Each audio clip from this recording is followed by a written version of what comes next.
Hey, what were you doing at 5 a.m.? Yeah, I was finishing my breakfast on my way checking cows. Just had a thought. One of those, hey, yeah, should get up and check things out. Yeah, I come in to find 612D here on the other side of that gate. Hunched up, taking a leak. Going, hope there ain't nothing wrong with her. And the closest two calves I could see are both dry with tags, but I could see one on this side. And yeah, he's been up. He let me open, she, I don't even know what it is. Let me open the gate to let Mama in, and that was a fiasco. Finally get him settled here, and yeah, calf fell down.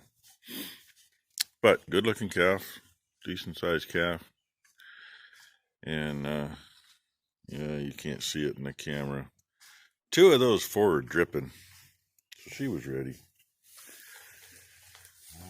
So I don't know if we get you a sunrise this morning or not. I might have missed the good part. I'm sure I'll find something here in a little bit.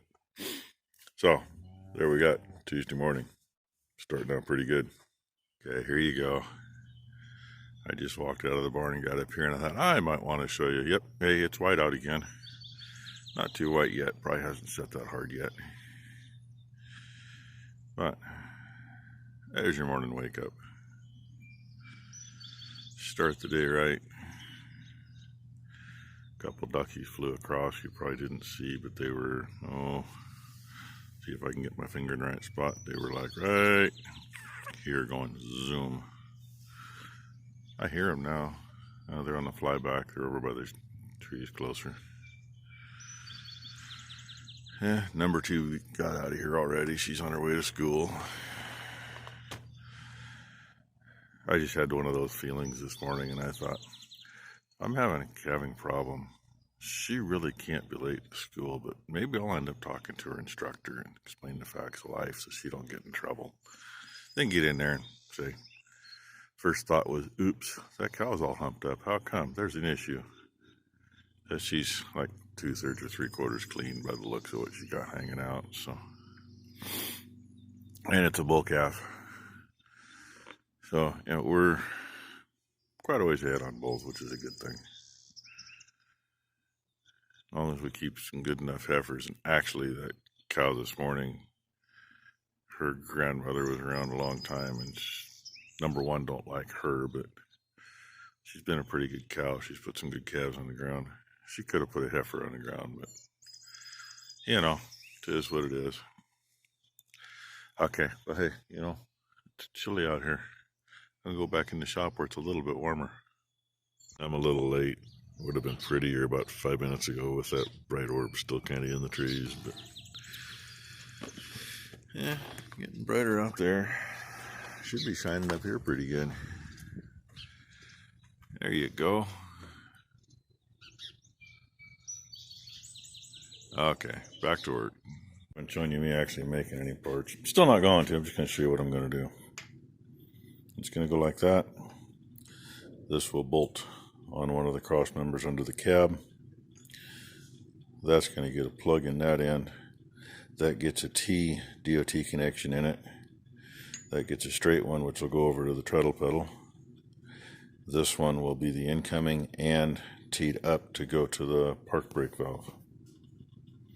Yeah, just a nightmare, no biggie. There's that fitting, a little dangle there too. Yes, there's a plug in there. I put it together wrong the first time I put the plug in the end, and then I realized, wait a minute, I got a hydraulic valve that's going to go through the floor right there. I gotta give it as much room as I can. So I changed that. One pointed up, goes up to the park brake valve. The other one is connected to the treadle valve over there in the far corner. This one is working its way down this post to come to here. But I'm strapping all the wires going to the back at the same time. So I kind of need to extend these out. And I ran out of 2-wire looms, so Becky's on her way back from town now with another roll. so I can at least get everything to the very back, and it'll go inside this junk. At least make it look pretty for a while. So that's what I'm waiting on at the moment. Not necessarily waiting, I've been busy getting this stuff together. I got loom on the wires going to that valve and the switch, and the one that goes, let's see, that one with the blue shrink tube hanging on it, that's the tail lights, and this one with the white comes from that switch over there for the brake lights, and the red one goes up into the cab to get power to the brake lights, which I still gotta do that end, but not until this is laying where it's gonna be, and I got probably 2 or 3 feet extra wire up there, so get it where it's gonna be here and then get that end done. And I think once I got another airline to go from here to that valve. Yeah, when I get this part done, I will, hey, I went brain dead. Yeah, happens every day. Yeah, it was good too. I might get started on figuring out how to mount the hydraulic valve. And, I keep kind of putting off clutch linkage and throttle linkage. Throttle linkage I don't think is going to be too bad. It's the clutch that's going to kill me. Unless I really don't want to do a hydraulic clutch again, but unfortunately, everything's on the other side of the engine. There's nothing on this side. Nothing but stub shaft. And it's really not worth tearing everything apart to redo that. So, here, go this way. That red piece of flat iron, that's the clutch arm. It might end up with juice again, I don't know. If I can find the right master cylinder that I can get mounted up here for it, might be the easiest, cleanest way to do it, I don't know. That's probably one reason why we never went to linkage on the old buggy. The old fertilizer buggy we did go linkage on, and it worked out really well. This one we never did, and that's probably why. Because I either got to run a rod down this side, I can use the top bell housing bolts to put a piece on and then connect over there, but getting geometry where it works right isn't always the easiest. On the other buggy, God, it was so easy. I think it took me like 20 minutes and I had a piece together and in. That's been 20 years ago. Just because we couldn't keep the hydraulics in it. We kept blowing the slave cylinders out. Replaced master cylinder like every other year. Never did figure out why, so. And that kind of sounds like my stuff's here, so I'm going to get back to playing with wires and airlines. The time-consuming crap. Oh well. There's 2 lines there now. One. Yeah, I did those right. I had to think about that for a second. They're going different directions. Not overly fond about the way my park brake line comes off there. I just had a T compression fittings on all 3 sides, and that's how I'm hooking it up. The way it is, I can always throw a quick relief valve in there if I need to, or if I decide I want to, I can just piggyback it off the other valve. No big deal. Lines are there. Well, big deal because it's a bitch getting my arms in there. Lay throw the drive on in your face, you can't get over the top of it, can't get under it, you got to work around it. That one is now run and up, and I cut the hole out a little bit that was already there, so it's closer to the doorpost.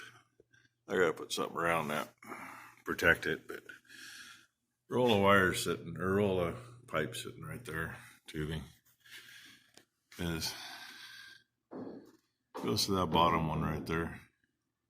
That top one, I need to take the valve loose. I need to put a T in that top one because I really do need an air gauge. So I got a clue, and I should hook up a warning buzzer and that's going to be the best place to do it because it's already in the cab.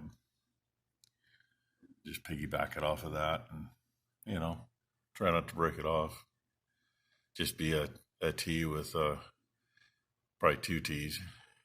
Have to do it that way, with the gauge on one and put the pressure switch on the other, and then really don't matter where the buzzer is. The buzzer might just get mounted right below that. I don't care.